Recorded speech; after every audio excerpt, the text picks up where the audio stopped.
Hey, people of God, this is Dr. DJ Robinson at drdjrobinson.com, and I am welcoming you to the Womanist Collective Community Conversation, where we create brave space for Black women. Please don't forget to like, share, and subscribe to this platform so that you won't miss any conversations that we're having. Today, we have an awesome topic and a special guest speaker. So without further ado, let's go ahead and get into it. This broadcast topic is about dealing with imposters. Special guest conversationalist is Dr. Tanya Griffin.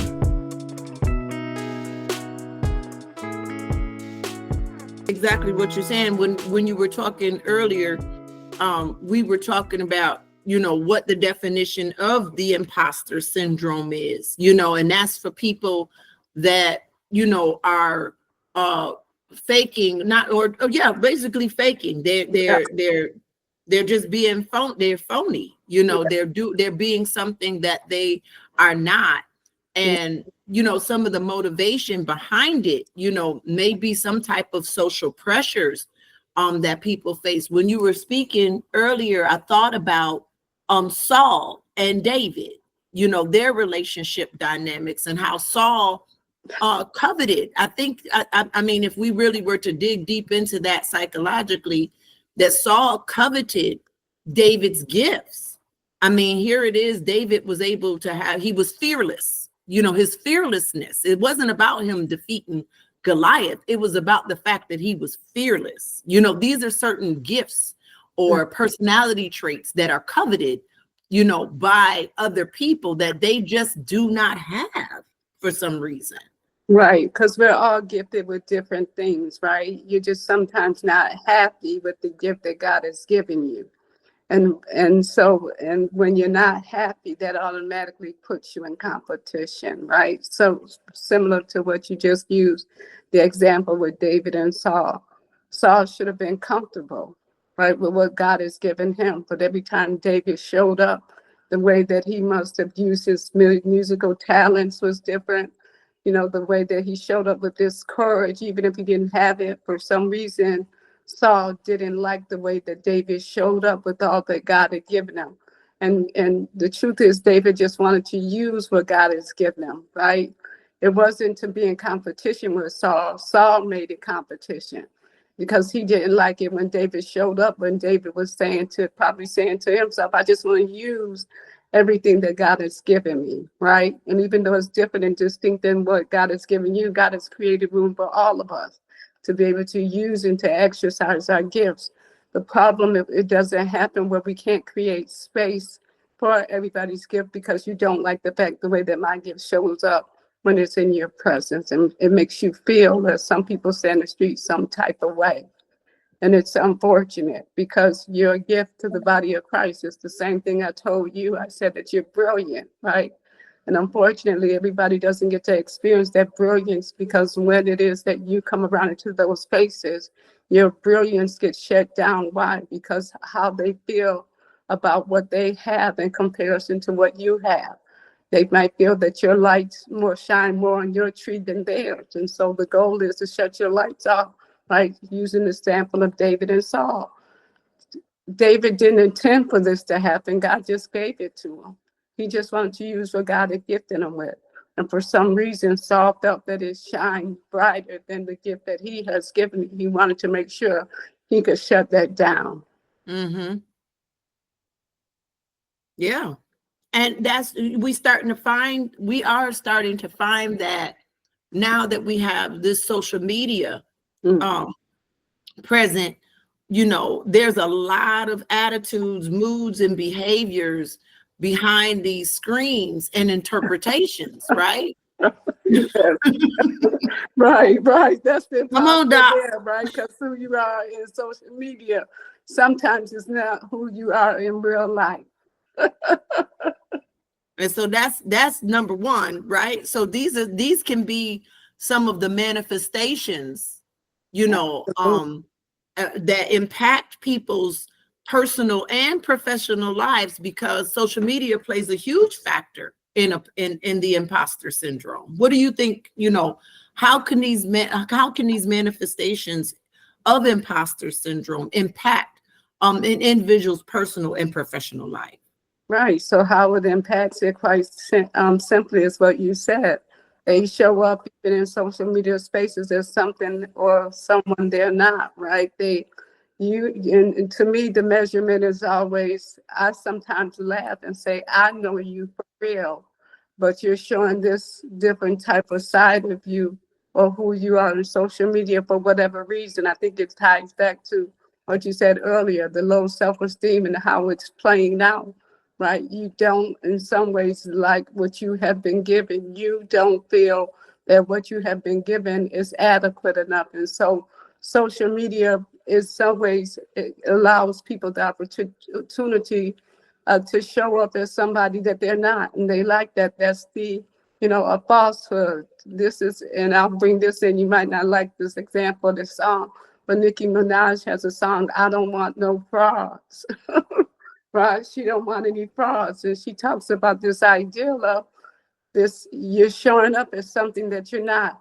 And Right. social media has afforded the opportunity for you to do that. The measurement is if you're a fraud or not is from the people who really know you, right? I know when you're on the gram saying that you're a doctor, such and such, that you're not. And sometimes I say, DJ, just to be facetious, I'll say, do it for the gram. Right, because that's the only place you can do it. That's the only place that you can pass off that you're something that you're not. That's why Right. people like social media so well, because you can act like you're something that you're not. You can get on there and have a Benz and pictures in Benz, even if you don't have that in your driveway. You might have a Chevrolet, right? But if you can make people believe it, social media is a space that people can be the fraud and you believe that they're not that at all. So it shows up in many facets. And one of those places and spaces, as you just said, is in social media. Right. But I always like to measure things. So based on who you're saying that you are, let me measure to see if that's really who you are. And so That goes into the scripture, right? Test the spirit by the spirit. absolutely, right? And so how do you measure it? It's just like when we talk about real degrees and fake degrees, right? How do you measure it? I ask very specific questions. And when people get bothered when I'm asking them questions, I immediately can say to myself, but they're a fraud. Yeah, because I'm the type of person I'll ask him, well, show me your bill. Absolutely, right, right. Let me see the bill. Right, Let me see your absolutely. transcript, okay? Of what classes did you take to be able to, consider yourself being on the same playing field sometimes? Because here's the thing, Doc, I know that I'm not a surgeon. Right. So even though I did go to school and I did do study and dissertational work and things of that nature, I know that I should not. Maybe I probably can, but I should not go into the hospital and say that I'm Dr. So-and-so, and I'm about to perform brain surgery and I have not studied for it, right? Unless you're the main character in the movie Catch Me If You Can. Listen, okay?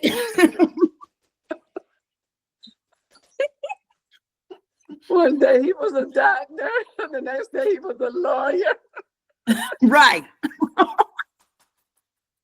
Which shows imposter, right?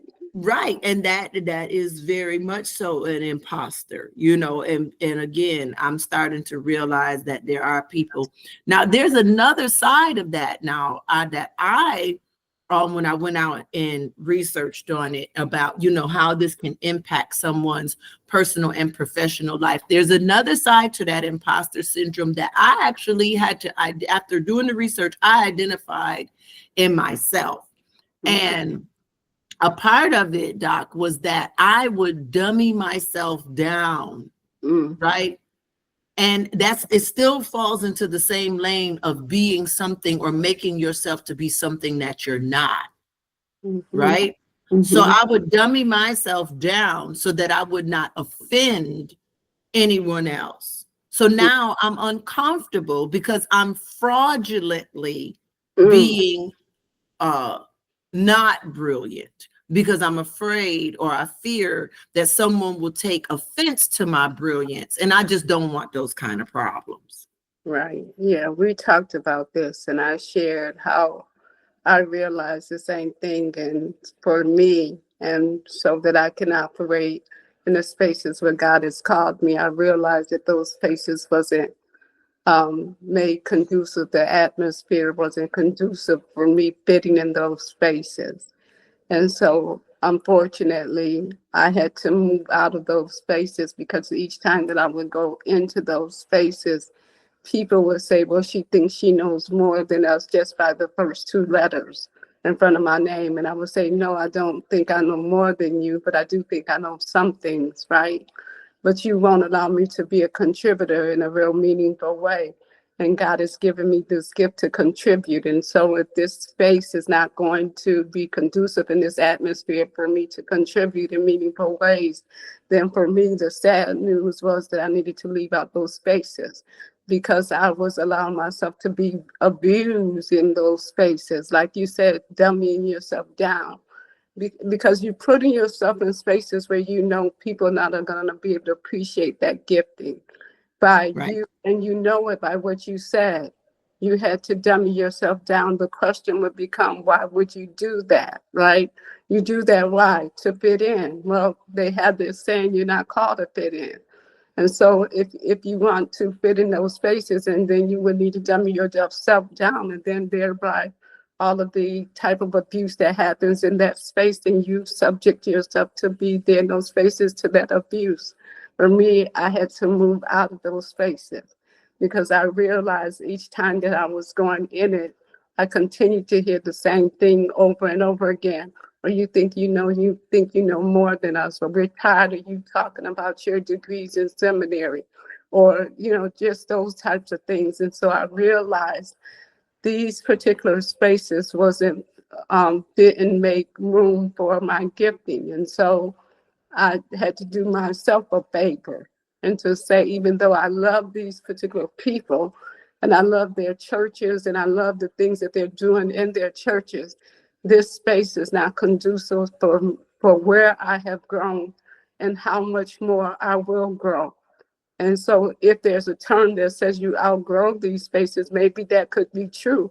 I don't think it is, but because they have made that be true, then I have to agree with that and get out of those spaces, so that I can continue to allow God to do what he wants to have happen in my life. And if it can't happen in those spaces, then I'm out. They have the term juices. And I had to realize that, right? I had to realize that. And that's what I was saying to you. If they don't make room for your brilliance, then why are you in those spaces? Yeah, a lot of it can be, I think, attributed to because I've been having some recent conversations, not only with myself, but with some other people as well.